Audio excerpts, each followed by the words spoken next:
Morning and नमस्कार दोस्तों, स्वागत है आप सभी का आपके अपने YouTube channel GK search engine पर। आज है 24 जनवरी और 24 जनवरी से रिलेटेड राजस्थान करंट अफेयर्स के जितने भी इंपॉर्टेंट क्वेश्चन हैं सभी हम इस वीडियो में डिस्कस करने वाले हैं। तो पूरा वीडियो बहुत ध्यान से देखना और वीडियो के एंड में मैं आपसे क्वेश्चन पूछूंगा जिसका आंसर आपको कमेंट बॉक्स में देना है। कल के वीडियो में मैंने आपसे क्वेश्चन पूछा था जो था हाल ही में किस राजस्थानी फिल्म को अजंता एलोरा फिल्म फेस्टिवल में सर्वश्रेष्ठ फिल्म का गोल्डन कैलाश पुरस्कार मिला है। तो हाल ही में नानेरा फिल्म को ये पुरस्कार दिया गया था, यानी कि ए ऑप्शन इसका बिल्कुल सही था। जिन दोस्तों ने ए ऑप्शन कमेंट बॉक्स में सही जवाब दिया था उनको हार्दिक शुभकामनाएं। राजस्थानी फिल्म नानेरा को अजंता एलोरा फिल्म फेस्टिवल में सर्वश्रेष्ठ फिल्म का गोल्डन कैलाश पुरस्कार मिला था। जी हाँ, इस फिल्म का निर्देशन दीपंकर प्रकाश के द्वारा किया गया था। इसे सर्वश्रेष्ठ निर्देशक, सर्वश्रेष्ठ पटकथा और सर्वश्रेष्ठ संपादक का पुरस्कार भी मिला है। जो फेस्टिवल है अजंता एलोरा फिल्म फेस्टिवल, जिसका 8वां संस्करण 11 से लेकर 15 जनवरी 2023 के बीच औरंगाबाद में आयोजित किया गया था। पुरस्कार में एक ट्रॉफी और 1 लाख रुपए नगद पुरस्कार है वो इसमें मिला है। इससे पहले भी नानेरा फिल्म को OIFFA कनाडा में प्रीमियर किया गया था इस फिल्म का, और वहां पर इस फिल्म को बेस्ट स्क्रीन प्ले का अवार्ड भी मिल चुका है। तो चलिए स्टार्ट करते हैं आज के करंट अफेयर्स। पहला क्वेश्चन है, राष्ट्रीय स्तर का काग बापू लोक साहित्य अवार्ड 2023 राजस्थान के किस व्यक्ति को दिया जाएगा? तो राष्ट्रीय स्तर पर काग बापू लोक साहित्य अवार्ड 2023 है वो राजस्थान के डॉक्टर गजादान चारण को दिया जाएगा, यानी कि बी ऑप्शन इसका बिल्कुल सही है। आइए जानते हैं इंपॉर्टेंट फैक्ट्स। तो भारतीय लोक साहित्य परंपरा के प्रबल संवाहक स्मृति शेष कवि काग बापू की स्मृति में दिया जाने वाला ये राष्ट्रीय स्तर का काग बापू लोक साहित्य अवार्ड 2023 के लिए ये पुरस्कार राजस्थानी और हिंदी साहित्यकार डॉक्टर गजादान चारण को दिया जाएगा। तो ये क्वेश्चन एग्जाम में पूछा जा सकता है, ज़रूर आप इसको याद रखिएगा। डॉक्टर गजादान चारण जो वर्तमान में राजकीय कॉलेज सुजानगढ़ में कार्यरत है, इनका उपनाम शक्ति सूत भी है। इनका जन्म स्थान नाथूसर लूणकरणसर बीकानेर में है।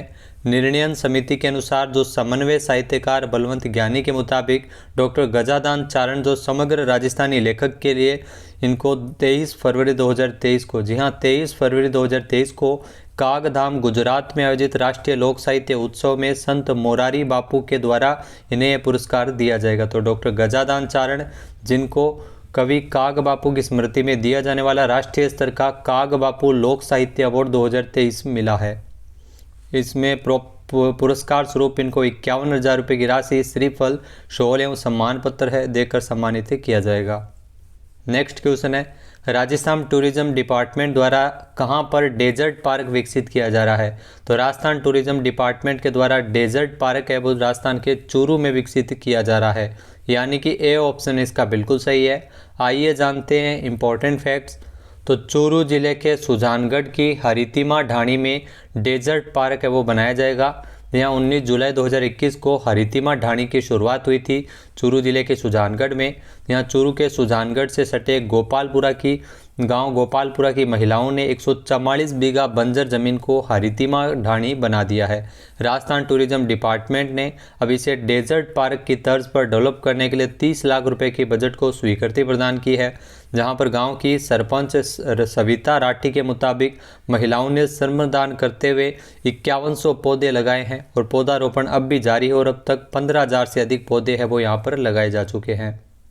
नेक्स्ट क्वेश्चन है, हाल ही में 13वें मतदाता दिवस के अवसर पर 25 जनवरी को जयपुर में आयोजित होने वाले राज्य स्तरीय समारोह के दौरान किसे सम्मानित किया जाएगा?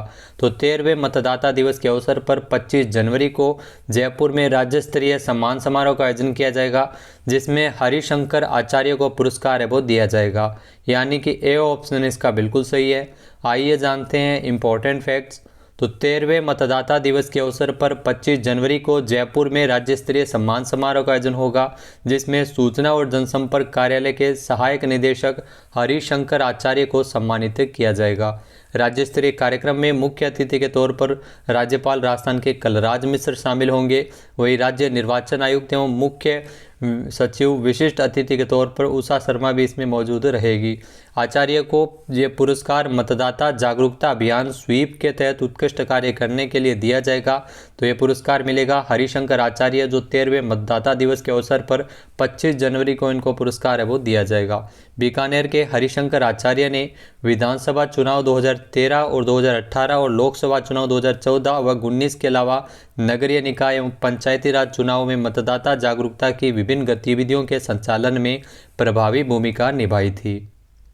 अगला क्वेश्चन है, टीबी के मरीजों की पहचान करने, बेहतर इलाज देने और उनकी वित्तीय सहायता देने में राजस्थान देश भर में कौन से स्थान पर है? तो राजस्थान है वो देश भर में चौथे स्थान पर है, यानी कि ए ऑप्शन इसका बिल्कुल सही है। आइए जानते हैं इम्पोर्टेंट फैक्ट्स। तो टीबी जो ट्यूबरकुलोसिस के मरीजों की पहचान करने, उन्हें बेहतर इलाज देने और उनकी वित्तीय सहायता करने में राजस्थान है वो पूरे देश में चौथे स्थान पर है।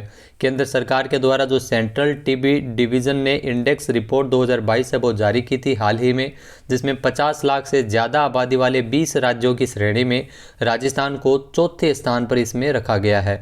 इसके अलावा अगर बात की जाए तो पहले 2019 में राजस्थान है वो 19वें स्थान पर था।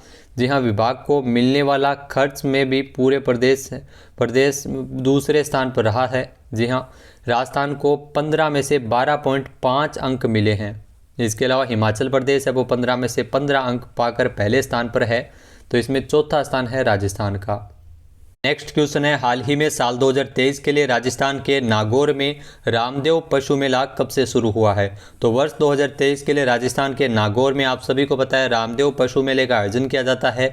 तो इसकी शुरुआत 22 जनवरी से हो गई है, यानी कि सी ऑप्शन इसका बिल्कुल सही है। आइए जानते हैं इम्पोर्टेंट फैक्ट्स।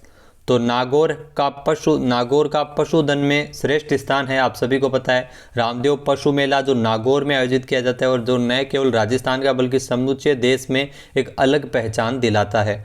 जिला कलेक्टर नागौर के पीयूष समरिया ने 22 जनवरी 2023 को रामदेव पशु मेले का झंडारोहण के साथ मेले का शुभारंभ किया है। इस दौरान मेले में पशुपालक राज्य के दूसरे जिलों सहित अन्य राज्यों से भी इसमें आते हैं। रामदेव पशु मेला जो राजस्थान का एक प्रसिद्ध पशु मेला है और ये नागौर जिले में लगता है। ये प्रतिवर्ष नागौर शहर से 5 किलोमीटर दूर मानसर गांव में माघ शुक्ल पक्ष की प्रतिपदा से लगता है, जो 15 दिवस तक चलता है। उम्मेद सिंह को इस नागौर पशु मेले का प्रणेता माना जाता है।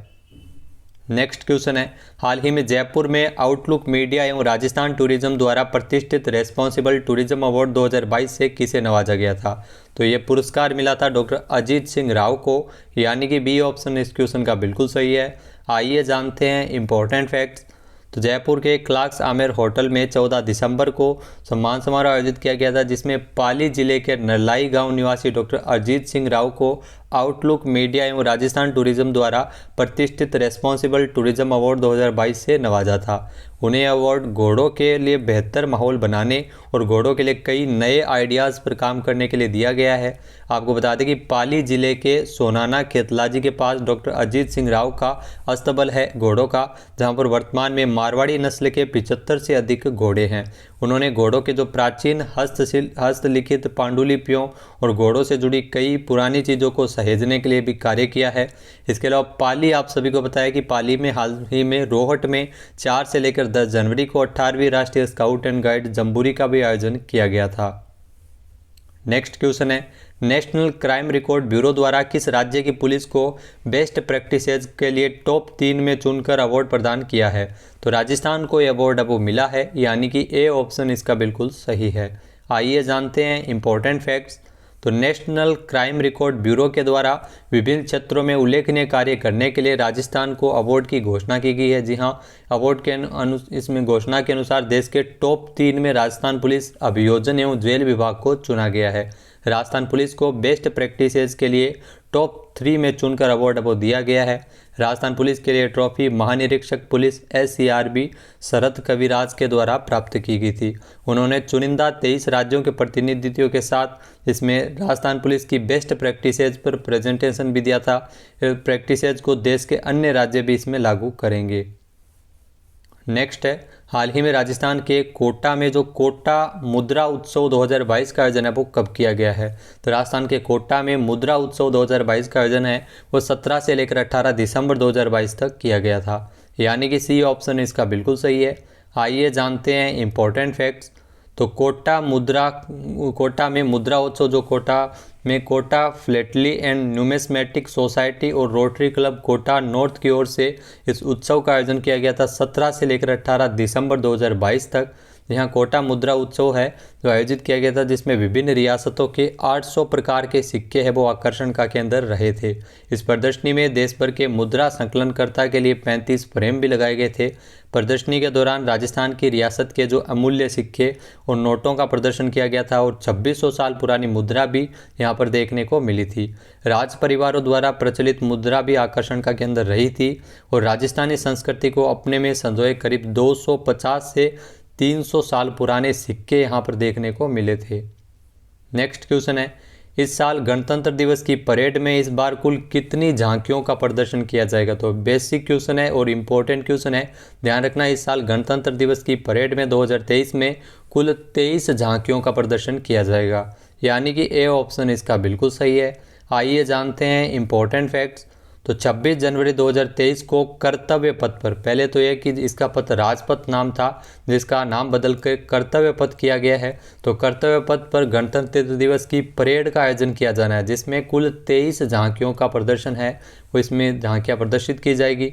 74वें गणतंत्र दिवस की परेड में ज़्यादातर झांकियों की जो थीम है वो नारी सशक्तिकरण पर ही आधारित है।